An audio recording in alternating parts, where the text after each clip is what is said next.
Hello दोस्तों, स्वागत है आप सभी का मेरे यूट्यूब चैनल पर। आशा करता हूँ दोस्तों आप सभी लोगों के आगामी एग्ज़ाम्स के लिए जो तैयारी होंगी वो अच्छी चल रही होंगी। ठीक है, तो दोस्तों आज फिर मैं साइंस के क्वेश्चन लाया हूँ। आज मैं 3 पेपर के 3 एग्ज़ाम पेपर जो यूकेपीएससी के उनके साइंस के क्वेश्चन लाया हूँ। ठीक है, और आज थोड़ा वीडियो लंबी भी हो सकती है, 20 या 25 मिनट की भी हो सकती है।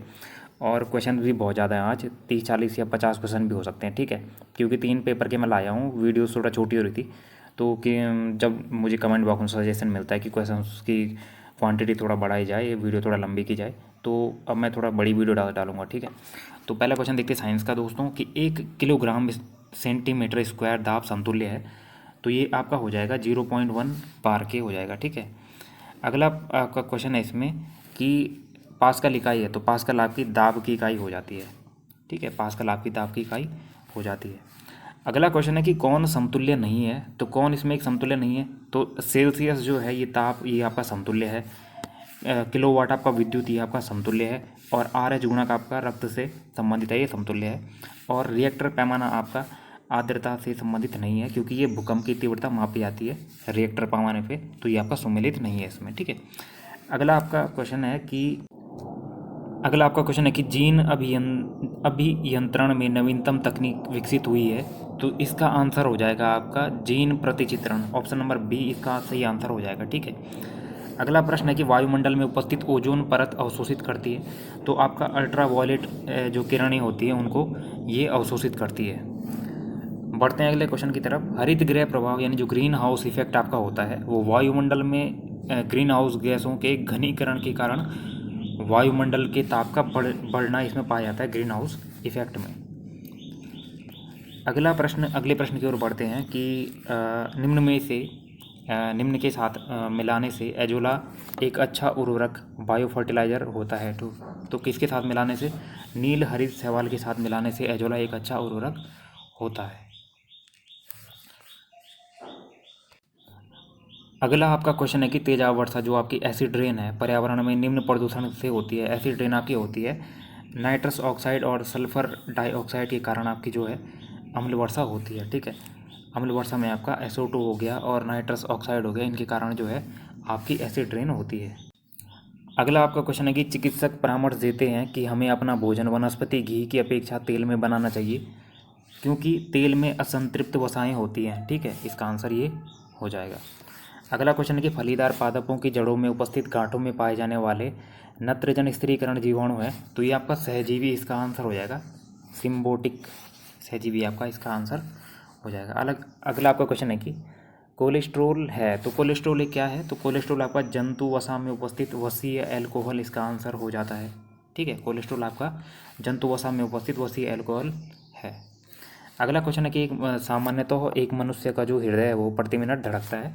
तो 72 बार जो है स्वस्थ मनुष्य का हृदय प्रति मिनट आपका हार्ट बीट करता है। ठीक है, 72 बार। अगला क्वेश्चन है कि निम्न में से कौन सी गैस वैश्विक उष्णता यानी ग्लोबल वार्मिंग के लिए उत्तरदायी है? तो कार्बन डाइऑक्साइड और मीथेन जो आपका ग्लोबल वार्मिंग के लिए उत्तरदायी है। अगला क्वेश्चन है कि रक्त समूह का आविष्कारक कौन है? तो रक्त समूह का आविष्कारक आपका लैंड स्टीनर आपका रक्त समूह का आविष्कारक है। रक्त समूह का आविष्कार आपका लैंड स्टीनर जो है, जिन्होंने 1902 में इसकी खोज की थी। ठीक है, और इन्होंने इसको ग्रुप ए, ग्रुप बी और AB में विभाजित किया था, आपके जो ब्लड ग्रुप होते हैं। ठीक है, बढ़ते अगले क्वेश्चन की तरफ। जो पीलिया होता है, तो पीलिया से दुष्प्रभावित क्या होता है? तो जब पीलिया होता है किसी को, तो उसका जो यकृत होता है लीवर, वो पीलिया से जो है दुष्प्रभावित हो जाता है। ठीक है, यानी पीलिया का इफेक्ट आपका यकृत लीवर पे पड़ता है। अगला क्वेश्चन है कि जब एक व्यक्ति वृद्ध हो जाता है तो सामान्यतया उसका रक्तदाब क्या हो जाता है? तो जब एक व्यक्ति जो है वृद्ध हो जाता है तो उसका रक्तदाब यानी ब्लड प्रेशर जो है वो घट जाता है। ठीक है, उसका ब्लड प्रेशर आपका घट जाता है। बढ़ते हैं अगले क्वेश्चन की तरफ। जो मधुमेह होता है, डायबिटीज़ के उपचार में हेतु प्रयुक्त हार्मोन इंसुलिन का आविष्कार किया था। ठीक है, जो आपकी डायबिटीज़ होती है मधुमेह, उसके लिए जो प्रयुक्त हार्मोन होता है इंसुलिन का आविष्कारक आपका FG बेंटिंग ने इसका आविष्कार किया था, इंसुलिन हार्मोन का। ठीक है, बढ़ते हैं अगले क्वेश्चन की तरफ। रुधिर में श्वेत रक्त कणिकाओं की अत्यधिक मात्रा में उपस्थिति को रोग विज्ञान की भाषा में क्या कहते हैं? जो रुधिर में जो है श्वेत यानी जो वाइट ब्लड सेल्स आपकी होती हैं, श्वेत रक्त कणिकाएँ, उनकी जो अत्यधिक मात्रा में उपस्थित हो जाती है तो उसको ल्यूकेमिया कहा जाता है। अगला आपका प्रश्न है कि निम्न में से किस धातु को प्राप्त करने हेतु बॉक्साइट अयस्क है, तो बॉक्साइट आपका एल्यूमिनियम का अयस्क हो जाता है। अगला क्वेश्चन है आपका कि शरीर में हीमोग्लोबिन का कार्य है, तो शरीर में जो आपका हीमोग्लोबिन का कार्य है वो ऑक्सीजन का परिवहन करना हीमोग्लोबिन का कार्य हो जाता है। बढ़ते हैं अगले क्वेश्चन की तरफ। जब वृक्क कार्य करना बंद कर देते हैं तो निम्न में से कौन सा पदार्थ जमा हो जाता है। जब आपका जो वृक्क है वो कार्य करना बंद कर देते हैं तो आपका रक्त में नत्रजनित अपशिष्ट पदार्थ जो है आपका जमा होने लगता है। ठीक है। अगला क्वेश्चन है कि निम्न में से कौन सी व्याधि आनुवांशिक है, तो आपकी हीमोफोलिया जो है व्याधि आनुवांशिक हो जाती है। एक्सप्लेनेशन में दिया है कि एक व्यक्ति को जब चोट लगती है और तो औसतन 2 से 5 मिनट में जो है रक्त का थक्का बनकर बहना, जो आपका ब्लड है वो थक्का बनकर जो है बन जाता है, फिर ब्लड बहना बंद हो जाता है। किंतु जब हीमोफोलिया आपको होता है तो जो व्यक्ति ग्रसित होता है इससे, तो आधा घंटा से 24 घंटे तक रक्त में प्रोटीन की कमी पाई जाती है और इससे थक्का नहीं बनता है। जब ये रोग आपको हो जाता है तो आपका इसमें थक्का नहीं बनता है। ठीक है। अगला क्वेश्चन है कि निम्न में से कौन सी प्रोटीन दूध में पाई जाती है। रिपीटेड क्वेश्चन है आपका। तो केसीन जो प्रोटीन होती है वो आपकी दूध में पाई जाती है। अगला आपका प्रश्न हो जाएगा कि जो मोती है तो मोती की रासायनिक संरचना है, तो मोती की जो रासायनिक संरचना होती है वो आपका कैल्शियम कार्बोनेट मोती की रासायनिक संरचना होती है। CaCO3 इसका CaCO3 इसका फॉर्मूला आपका होता है। अगला क्वेश्चन है कि निम्न में से कौन सीमेंट का मुख्य अयस्क है, तो लाइमस्टोन यानी चूना पत्थर जो आपका हो जाता है वो आपका सीमेंट का मुख्य संगठक हो जाता है। अगला क्वेश्चन है कि खानों में अधिकतम विस्फोट निम्न में से किसके मिलने से होता है। तो जो खानों में जो आपका विस्फोट होता है वो जब आपकी मीथेन के साथ वायु मिलती है तो आपका खानों में उससे विस्फोट हो जाता है। ठीक है। नेक्स्ट क्वेश्चन आपका कि मोटर वाहनों से निकलने वाली निम्न में से कौन सी एक मुख्य प्रदूषक गैस है। तो मोटर वाहनों से निकलने वाली आपकी जो है कार्बन मोनोऑक्साइड एक मुख्य प्रदूषक गैस होती है जो मोटर वाहनों से निकलती है। अगला क्वेश्चन है कि निम्न में से किसे शुष्क बर्फ कहते हैं। तो आपका जो ठोस कार्बन डाइऑक्साइड हो जाएगा उसको कहते हैं शुष्क बर्फ। अगला क्वेश्चन है कि पीतल एक मिश्रण है। इंपॉर्टेंट क्वेश्चन है कि पीतल एक किसका मिश्रण है। तो तांबे और जस्ते का मिश्रण होता है पीतल, जिसमें तांबे की मात्रा 70% होती है और जस्ते की मात्रा आपकी 30% होती है। अगला आपका क्वेश्चन है कि अश्रु गैस क्या है। तो आपकी अश्रु गैस आपकी अमोनिया हो जाती है। अमोनिया आपकी एक अश्रु गैस है जो कि एक तीक्ष्ण गंध वाली गैस होती है। अगला क्वेश्चन है कि सीरा अति उत्तम कच्चा माल है। तो पावर अल्कोहल के लिए सीरा जो है अति उत्तम कच्चा माल है जो कि पावर अल्कोहल में प्रयोग किया जाता है। एंजाइम मूलतः क्या है। तो एंजाइम आपके मूलतः प्रोटीन हो जाते हैं। ठीक है। और प्रोटीन का स्रोत आपका दूध, अंडा, बादाम, दाल, पनीर इत्यादि हो जाता है। अगला क्वेश्चन है कि लौह अंश का सबसे अधिक लौह अंश पाया जाता है हरी सब्जियों में जो है आपका आयरन यानी लौह अंश सबसे ज़्यादा पाया जाता है। अगला आपका प्रश्न है कि प्रकाश संश्लेषण में पौधों के द्वारा निम्न में से कौन सी गैस उपयोग की जाती है। तो कार्बन डाइऑक्साइड आपकी जो है प्रकाश संश्लेषण में पौधों के द्वारा उपयोग की जाती है। ठीक है। इसका यहाँ पे फॉर्मूला भी दिया है 6CO2 + 12H2O = C6H12O6 + 6CO2 + 6H2O। ठीक है। अगला आपका क्वेश्चन है कि निम्न में से किस एक अनाज में प्रोटीन की मात्रा सर्वाधिक होती है। तो सोयाबीन में जो आपकी प्रोटीन की मात्रा सर्वाधिक होती है, लगभग 45% जो इसमें प्रोटीन की मात्रा पाई जाती है। अगला क्वेश्चन है कि रानीखेत बीमारी संबंधित है। तो रानीखेत बीमारी आपकी मुर्गियों से संबंधित हो जाती है। ठीक है, नॉर्मल क्वेश्चन। अगला है सिनकोना पौधे के किस भाग से कुनैन प्राप्त किया जाता है। तो कुनैन आपका जो है छाल से प्राप्त किया जाता है। ठीक है। और ये आपके मलेरिया के इलाज के लिए प्रयुक्त की जाने वाली दवाई होती है। ठीक है। अगला क्वेश्चन है कि उड़ाका पक्षियों में सबसे ऊंचे कद वाला कौन है। तो आपका सारस जो है उड़ाका पक्षियों में सबसे अधिक कद वाला हो जाता है। अगला आपका प्रश्न है कि निम्न में से किसमें विटामिन सी की मात्रा सर्वाधिक होती है। तो खट्टे फलों में होती है, तो संतरा यहाँ पे हो जाता है। ठीक है। इसके अलावा आपका संतरा, नींबू, आंवला, टमाटर, पत्तेदार सब्जियाँ इत्यादि इसमें पाया जाता है। अगला क्वेश्चन है कि पोलियो का विषाणु शरीर में प्रवेश करता है। तो दूषित भोजन तथा जल के द्वारा जो है ये आपका शरीर में प्रवेश करता है पोलियो का विषाणु। अगला आपका क्वेश्चन है कि समुद्र में प्लवन करते हुए आइसबर्ग का कितना प्रतिशत भाग जो है समुद्र की सतह के ऊपर रहता है। तो जब समुद्र रहता है उसमें जब आइसबर्ग यानी हिमखंड जो टुकड़ा रहता है, तो ये बोल रहा है कि कितना प्रतिशत भाग जो है पानी के ऊपर रहता है। तो 1/9 जो प्रतिशत भाग जो आपका होता है वो आपका पानी के ऊपर रहता है, ठीक है।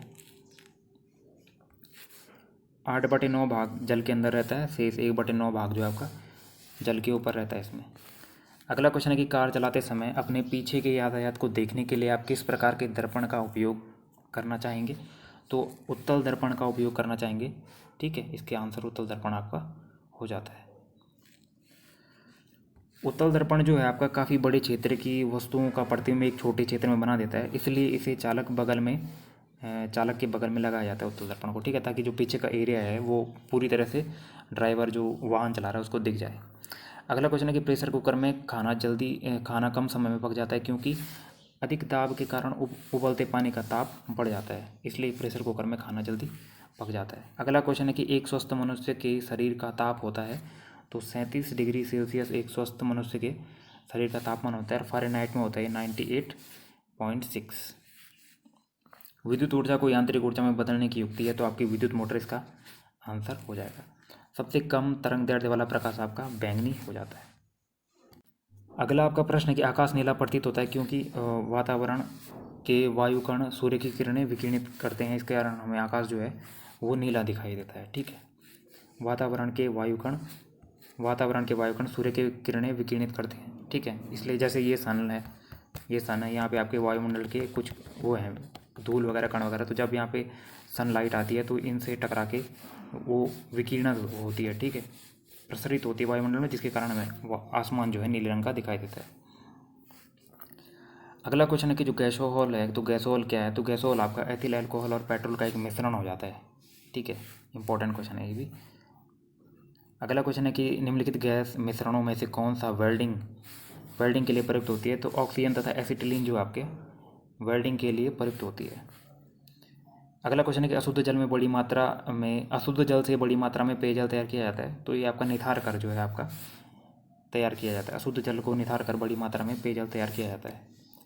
अगला आपका प्रश्न हो जाएगा कि ट्यूबलाइट में निम्न दाब पर कौन सी गैस भरी जाती है? तो आपका नियोन और पारद वाष्प जो है इसमें ट्यूबलाइट में भरी जाती है। अगला क्वेश्चन है कि रासायनिक दृष्टि से सिंदूर क्या है? तो सिंदूर आपका मर्क्यूरिक सल्फाइड हो जाता है। सिंदूर का रासायनिक नाम मर्क्यूरिक सल्फाइड HgS हो जाता है। अगला आपका क्वेश्चन हो जाएगा कि निम्न में से कौन एक बुलेट प्रूफ जैकेट बनाने में प्रयोग किया जाता है? तो रेशेदार कांच आपका जो है बुलेट प्रूफ जैकेट बनाने में इसका प्रयोग किया जाता है। अगला क्वेश्चन है कि स्टेनलेस स्टील बनाने के लिए लोहे में मिलाया जाता है, तो क्रोमियम और निकिल जो है आपका स्टेनलेस स्टील बनाने में प्रयोग किया जाता है। स्टेनलेस स्टील के मुख्य घटक आपके आयरन हो गया, क्रोमियम हो गया, मैग्नीज और कार्बन हो गया, ठीक है। ये चारों आपके स्टेनलेस स्टील के मुख्य घटक हैं। अगला क्वेश्चन है कि जल का पीएच मान क्या होता है? तो 7 जो है आपका जल का पीएच मान होता है, ठीक है। यहाँ से भी क्वेश्चन आता है पीएच मान अम्लीय क्षारीय। तो पीएच मान जो होती है हमारे पास एक टेबल होती है, इसमें 0 से 14 तक जो आपके अंक होते हैं, ठीक है। पीएच का मान 0 से 14 के बीच होता है और विलेनो का मान अगर 7 से कम होता है, ठीक है, अगर 7 से कम होता है तो वो आपका अम्लीय हो जाते हैं और 7 से अधिक होता है तो वो क्षारीय हो जाते हैं, और अगर वो 7 पे ही रहते हैं तो वो उदासीन हो जाते हैं। पानी की स्थायी कठोरता के लिए निम्न में से कौन उत्तरदायी है? तो कैल्शियम और मैग्नीशियम के क्लोराइड्स और सल्फेट पानी की कठोरता के लिए उत्तरदायी आपके हो जाते हैं। भोजन की विषाक्तता का कारण है, तो सैल्मोनेला बेसिलियाई जो है भोजन की विषाक्तता का कारण आपका हो जाता है। अगला क्वेश्चन है कि थैलेसीमिया के रोगी में शरीर निम्न के संश्लेषण की क्षमता नहीं रखता है, तो हीमोग्लोबिन की क्षमता नहीं रखता है, ठीक है, जब थैलेसीमिया रोग हो जाता है किसी रोगी को। स्वस्थ मनुष्य का रक्तचाप क्या होता है? तो 120 मिलीमीटर व 80 मिलीमीटर जो आपका स्वस्थ मनुष्य का रक्तचाप हो जाता है। अगला आपका प्रश्न है कि दंत क्षय का मुख्य कारण है मुख के भीतर वाले जीवाणु का कार्बोहाइड्रेट के खाद्य कणों के मध्य अंतर व्यवहार, ठीक है। जो हमारे दांत के रोग होते हैं, जो कैविटी वगैरह लग जाती है हमारे दांतों में, तो उसका कारण है आपका कार्बोहाइड्रेट्स के खाद्य कणों के मध्य अंतर व्यवहार के कारण। अगला आपका क्वेश्चन है कि शीत भंडारों में फलों तथा साग सब्जियों का अपघटन जो है धीमा हो जाता है, ठीक है। जो शीत भंडार होते हैं, कोल्ड स्टोरेज आपके होते हैं, उसमें जो है साग सब्जी और फलों के अपघटन की क्रिया धीमी हो जाती है। अगला क्वेश्चन है कि पैलियो वनस्पति के अंतर्गत हम अध्ययन करते हैं, तो इनमें से कोई नहीं हो जाएगा इसका, क्योंकि पैलियोटोलॉजी में आप जो है जंतु जीवाश्म का अध्ययन करते हैं और पैलियो बॉटनी में आप जो है पादप जीवाश्म का अध्ययन करते हैं। अगला क्वेश्चन है कि HIV एड्स रोग नहीं फैलता है, तो मच्छर के काटने से आपका एड्स रोग नहीं फैलता है। एड्स एक विषाणु जनित रोग है जिसका फुल फॉर्म आपका एक्वायर्ड इम्यूनोडिफिशियेंसी सिंड्रोम हो जाता है, ठीक है। यौन संबंधों के कारण फैलता है और रक्तदान में अनियमितता, नशीले पदार्थों के अत्यधिक सेवन के कारण ये जो है आपका फैलता है। अगला क्वेश्चन है कि कौन सुमेलित नहीं है इसमें, ठीक है। तो आपका पीलिया कौन सुमेल है, ठीक है, सॉरी यहाँ पे थोड़ा गलती हो गई थी, कौन इसमें सुमेलित है, तो पीलिया आपका जो है यकृत को प्रभावित करता है, तो ये आपका सुमेलित हो जाएगा।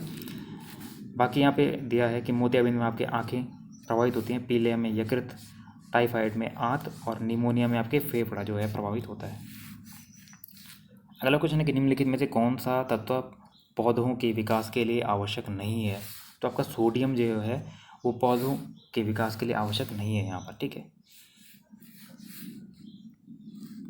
अगला आपका क्वेश्चन हो जाएगा कि क्यूसेक में मापा जाता है, तो जल के बहाव को जो आप क्यूसेक में मापा जाता है। तारे अपनी ऊर्जा निम्न में से किस प्रकार प्राप्त करते हैं, तो नाभिकीय संयोजन के फलस्वरूप जो है तारे अपनी ऊर्जा प्राप्त करते हैं, ठीक है। अगला क्वेश्चन है कि रासायनिक ऊर्जा का विद्युत ऊर्जा में रूपांतरण होता है, तो इलेक्ट्रोलाइसिस के द्वारा जो है आपका रासायनिक ऊर्जा का विद्युत ऊर्जा में रूपांतरण होता है। अगला क्वेश्चन है कि एकीकृत परिपथ में प्रयुक्त अर्धचालक चिप निम्न में से बनी होती है, तो एकीकृत परिपथ में प्रयुक्त अर्धचालक चिप जो आपकी सिलिकॉन की बनी होती है, ठीक है। अगला आपका प्रश्न है कि आइंस्टीन के समीकरण E = mc² में c क्या है, तो c आपका जो है प्रकाश वेग का द्योतक है। इसमें आइंस्टीन का समीकरण है E = mc², जिसमें c जो आपका प्रकाश का द्योतक है, प्रकाश के वेग का द्योतक है, ठीक है, और E आपका ऊर्जा का द्योतक है और m इसमें द्रव्यमान को इंडिकेट करता है। अगला क्वेश्चन है कि हाल ही में, छोड़ो ये क्वेश्चन आपके लिए इंपॉर्टेंट नहीं है, ये उस टाइम करंट का था, वैसे अगर देखना चाहेंगे तो इसका आंसर सिरेमिक ऑक्साइड है। हाल ही में खोजे गए उच्च तापीय अतिचालक हैं, तो सिरेमिक ऑक्साइड उस टाइम के करंट का क्वेश्चन था, तो इंपॉर्टेंट नहीं है, छोड़ सकते हैं आप इसको। अगला क्वेश्चन है कि ऑटो हॉर्न ने अणुबम की खोज निम्न सिद्धांत के आधार पर की थी, तो वो कौन सा सिद्धांत था, तो यूरेनियम विखंडन वो सिद्धांत था जिसके तहत ऑटो हॉर्न ने अणुबम की खोज की थी। अगला क्वेश्चन है कि भौतिकी में चतुर्थ आयाम का परिचय दिया था, तो आपका आइंस्टीन ने जो है भौतिकी में चतुर्थ आयाम का परिचय दिया था। अगला क्वेश्चन है कि टैकियोन से तात्पर्य है, तो टैकियोन आपका प्रकाश गति से तीव्र गति वाले कण होते हैं आपके टैकियोन। अगला क्वेश्चन है कि पायरोमीटर का प्रयोग किया जाता है, तो तापक्रम को नापने में जो आपका पायरोमीटर का प्रयोग किया जाता है, तापक्रम को मापने में।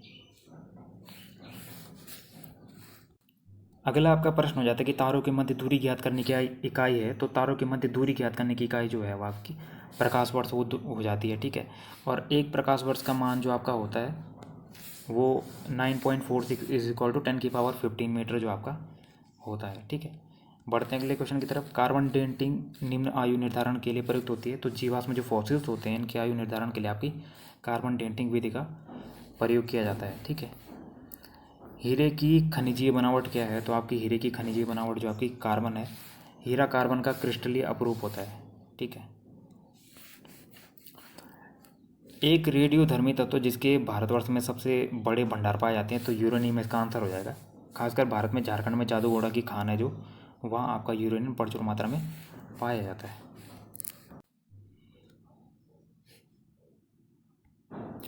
तो दोस्तों आज 3 पेपर के साइंस के क्वेश्चन हो चुके हैं आपके कंप्लीट, ठीक है।